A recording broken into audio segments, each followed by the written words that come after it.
Bonjour, je suis Christelle Lissy de la chaîne Académie de la Nouvelle Conscience en direct de l'escalade. Tchuss.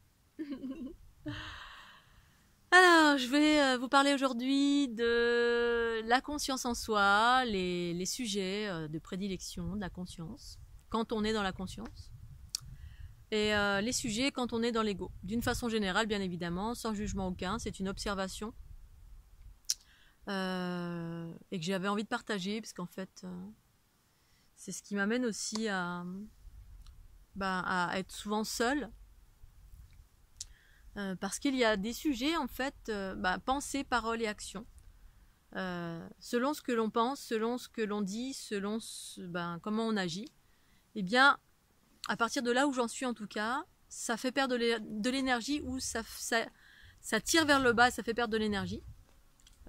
Si c'est dirigé par l'ego, ou ça élève, ça fluidifie si les pensées, paroles et actions sont originées par la conscience en soi.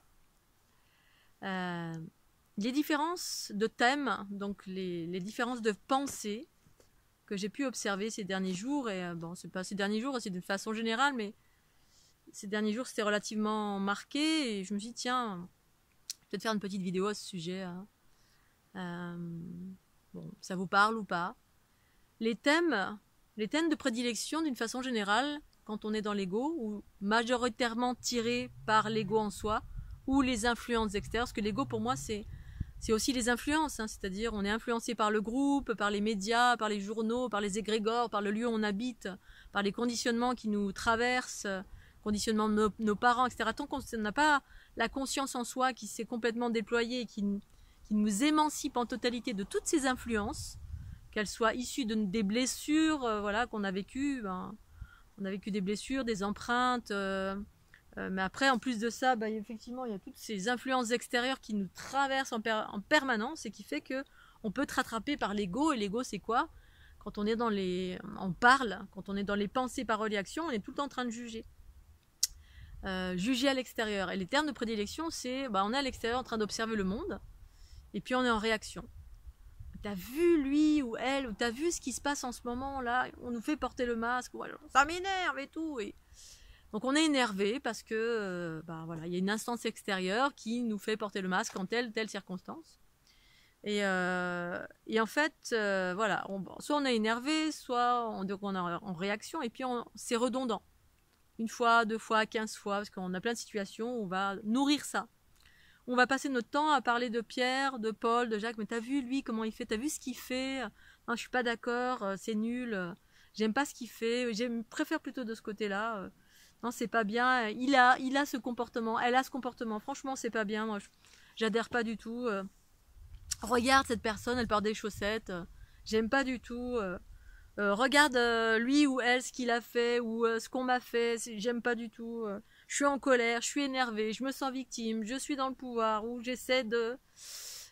bref, on est toujours en réaction contre tout, et on passe notre temps à observer le monde à l'extérieur, et en cela, ça scinde en deux le corps et l'esprit, c'est-à-dire que c'est pas l'ego, c'est pas la conscience qui dirige, c'est l'ego. Et donc ça fait perdre de l'énergie, et donc ça va dans le sens de l'involution, et donc on va vibrer en basse fréquence, et donc ça va dans le sens de l'involution, de la dégénérescence, la séparation. Tout le temps en train de parler d'actualité, de parler de Pierre, ce qu'il a fait, de Paul, ce qu'il a fait.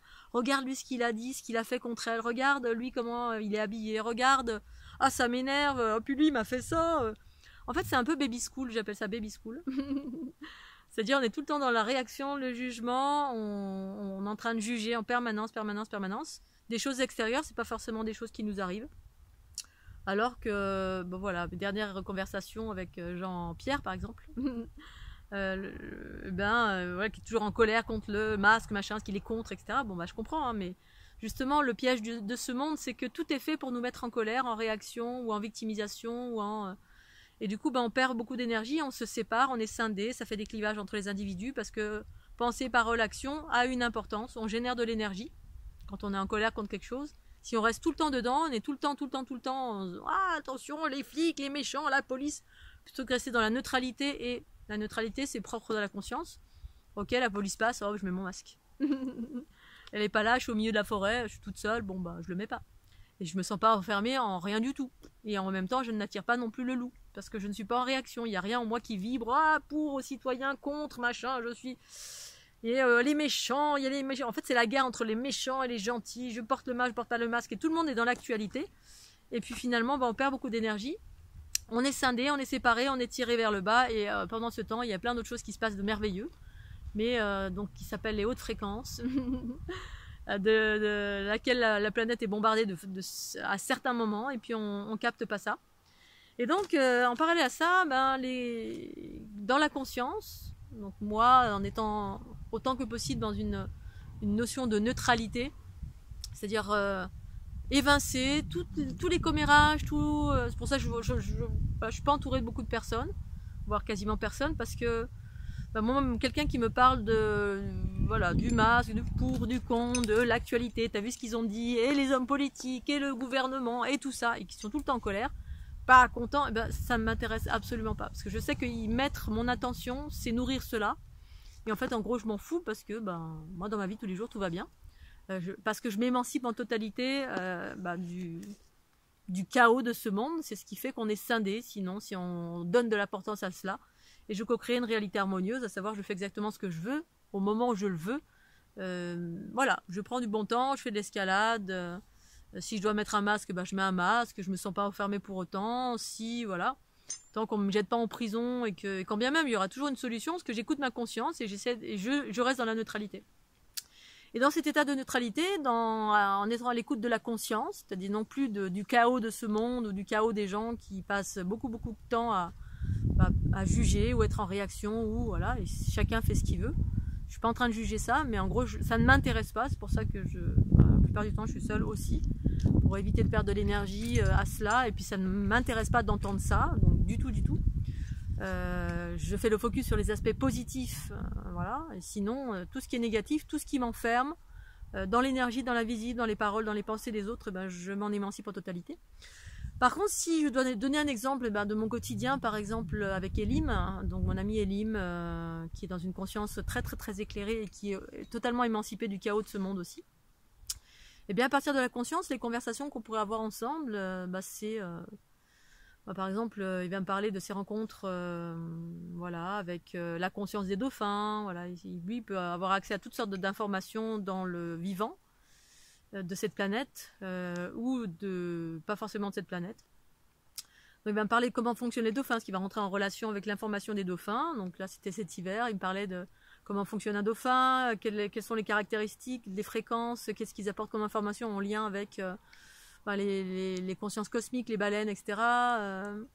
Il va me parler de ses rencontres avec certains vaisseaux spatiaux, donc la technologie, comment ça fonctionne, ce qu'il a pu rencontrer, ce qu'il a observé, rencontré, etc. Et on va parler ensemble. Moi, je vais parler de différents mécanismes de la conscience humaine. Je vais parler de comment je perçois effectivement les hausses fréquentielles, comment ça fonctionne d'un point de vue technique au niveau de la conscience. Comment les particules cosmiques arrivent sur la planète, comment c'est accueilli par les différents vortex, comment ça descend au cœur de la planète. Comment ensuite ça repart au niveau des tremblements de terre. Il y a des recalibrages, ça part au niveau des volcans, et puis comment les êtres humains ensuite captent ça, comment ça se rééquilibre. Je vais parler des différentes interactions. Hier, il me parlait du recyclage de l'eau, des choses que moi j'ai appréhendées, que lui a appréhendées, puis ensuite il me donne son avis, moi le mien, enfin sa conscience, moi la mienne, et ensuite c'est juste un partage, on ne cherche pas à convaincre ni l'un ni l'autre. Le cycle évolutif de l'eau, comment l'eau est recyclée au niveau de la planète, comment ça purifie, comment l'eau peut être purifiée avec le soleil. C'est de la conscience directe, il a ce genre d'informations, moi j'ai aussi ces mêmes informations, et puis on partage. Donc dès qu'il a une conscience, hop, il me partage ça, et sur la purification de l'eau, comment l'eau est purifiée par les nuages naturellement, comment elle est purifiée par les couches géologiques naturellement, après ça ressort par les sources, etc. Bref, c'est des choses complètement qui n'ont pas grand chose à voir avec les êtres humains, qui parlent de plein de thèmes dans divers et variés, et qui sont très élevants, comme une encyclopédie universelle. Et donc en cela c'est intéressant et c'est élevant, et je vais mettre un peu plus de soleil, quoi d'autre, qu'est-ce qu'il y aurait comme autre thème? Des fois on passe des nuits entières à parler ensemble de différents sujets. Moi des baleines, lui des dauphins, ou lui aussi des baleines et des dauphins, des orques, et des rencontres qu'il a au quotidien quand il est Quand on le voit comme ça, on dirait un pauvre malheureux qui est dans la rue, mais en fait, il est toujours en train d'explorer une multitude de choses avec sa conscience. Et voilà. Et il me le partage à moi, voilà, parce qu'on est amis. De quoi on pourrait parler d'autres les différents mécanismes reliés, effectivement, à la solitude, voilà ce que j'évoque ici, parce que je lui en parle, moi, de temps en temps je lui en parle, voilà, comment ça fonctionne, les accroches, l'ADN, le mélange des genres, la génétique, la mitose, la méiose, tous ces sujets-là, mais en lien avec voilà, des consciences extraterrestres.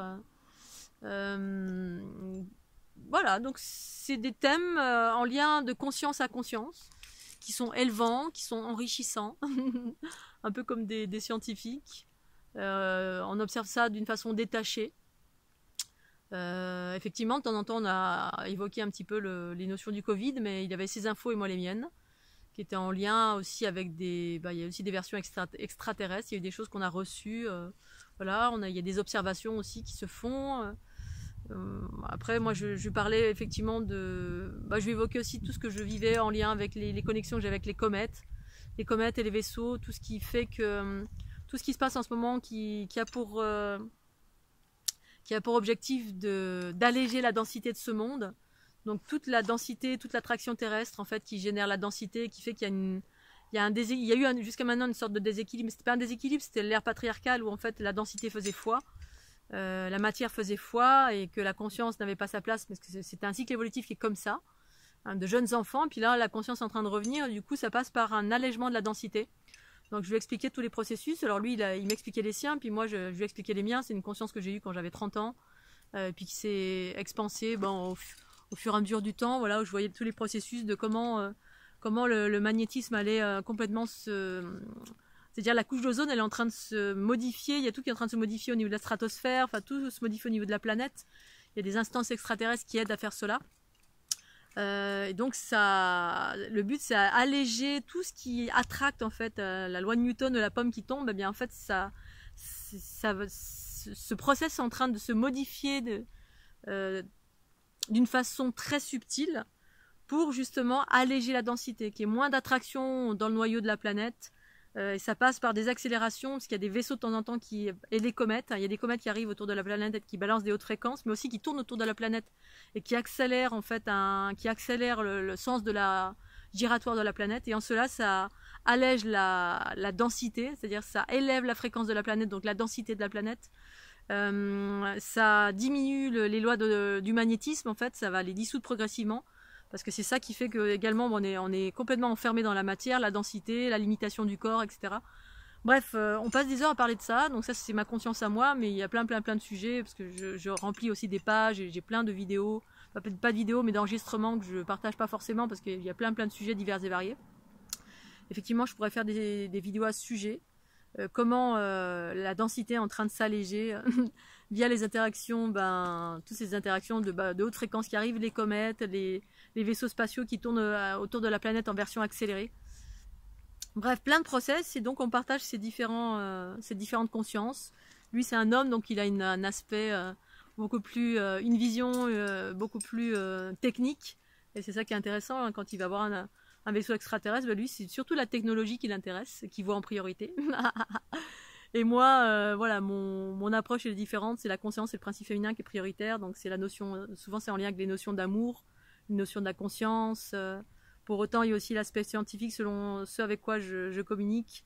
Voilà, tous les aspects techniques qui se passent en termes de ce que je viens d'évoquer, là, les différentes interactions entre les trous noirs, la réception par le soleil qui va dans le centre de la Terre, etc. Bref, les vaisseaux spatiaux qui interagissent, les observations de la nature humaine, comment on évolue, comment on réagit par rapport à tout ce qui se passe, etc. Bref. Voilà, les sujets de conversation d'une façon générale avec Elim, c'est ça. Parfois aussi, il me parle de la forêt, comment les arbres interagissent les uns avec les autres, les âmes de groupe, la forêt, plein de choses qui sont magnifiques. Et donc, effectivement, en cela, c'est très élevant. Et ça élève plutôt que ça plombe. Ça va dans le sens de mon unité, de ma conscience. Voilà à quoi ça ressemble quand on est davantage en tout cas pour moi, je suis davantage régie par la conscience de mon être. Les conversations que j'ai avec une personne sur la planète sont beaucoup plus élevées. Tout le reste ne m'intéresse pas du tout, mais pas du tout du tout. C'est-à-dire tout le reste, c'est-à-dire tout ce qui est en lien avec l'ego, le commérage, le chaos de ce monde, ça ne m'intéresse absolument pas. Et c'est en cela, à travers ce détachement, eh bien que qu'on s'émancipe en fait du chaos de ce monde et que la conscience prend sa place en totalité, qui est pur amour, connaissance universelle et qui permettent de voir les choses totalement différentes et d'avoir accès à une connaissance et une conscience universelle en lien avec des consciences supérieures, entre guillemets, la mienne d'abord en priorité, qui a repris sa juste place dans mon corps, qui me permet d'être en interaction avec d'autres choses, des processus planétaires, d'élévation planétaire, que j'observe et desquels je fais partie intégrante. Voilà Scooby-Doo, gros bisous, en tout cas, une fois encore, que vous soyez là ou là, tout est juste. Je vous donne juste des curseurs pour ceux qui ont envie d'aller plus par là. Vous avez cette capacité, cette possibilité, mais ça demande d'abandonner, de lâcher plein de choses. Mais voilà, soyez gentils avec vous. C'est votre chemin ou ça ne l'est pas. Si ça l'est, eh bien c'est toujours pareil. Hein, voilà, lâchez certaines choses. Le non-jugement, l'instant présent, travailler sur ses blessures, pour permettre à la conscience de s'ancrer dans le corps et d'habiter le corps en totalité.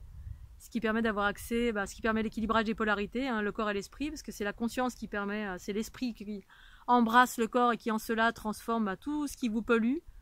Et ensuite, ça donne accès à cette conscience universelle qui est la conscience justement qui prend sa juste place. Et ça élève vers la multitude de l'individu. C'est-à-dire, on n'est plus en train de combattre, regarder les petites choses de ce monde, le petit soi, qui est toujours en train de regarder les bobos des uns des autres et puis de réagir par rapport à ça, mais plutôt regarder des choses, en tout cas pour moi, qui sont très belles, très vastes, très élevantes. En tout cas pour moi. Voilà, chacun a son rythme. Voilà Scooby-Doo, je vais m'arrêter là, je vais aller grimper un petit peu. Je suis parée. Pensez au petit pouce bleu. Bye bye.